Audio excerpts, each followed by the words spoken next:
Yon! Muli nagbabalik tayo para sa The Order series. Ngayon, ating titingnan The Hitman with a Beautiful Face, The Nonchalant Osaragi.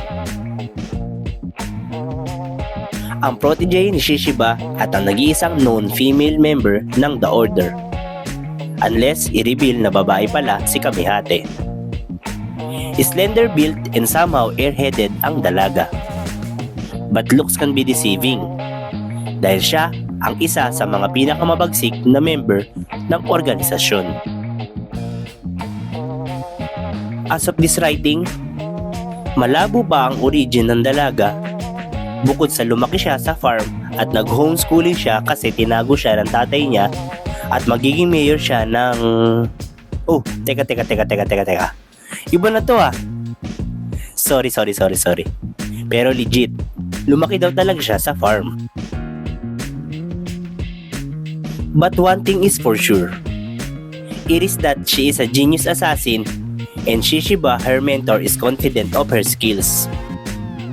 Pero madalas siyang pinangangaralan nito na ayusin daw ni Osaragi ang trabaho niya at huwag manira ng mga bagay o gusali sa paligid.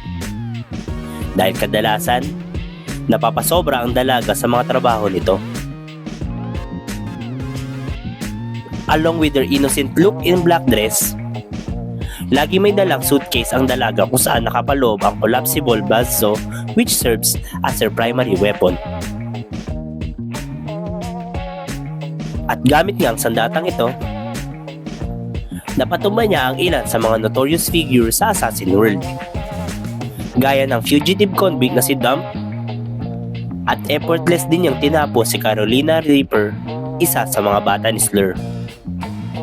Proving that Osaragi is not just a beautiful face, but also a lethal weapon of the organization.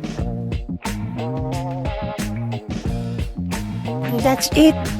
Next time, ating pang titingnan ang iba pang mga current at former members ng The Order. De joke lang. Kaya naman, kung may anime, manga related topic kayo na gusto nyo i-feature namin, just comment down below or DM us. Please do follow, like, and share. See you sa next video.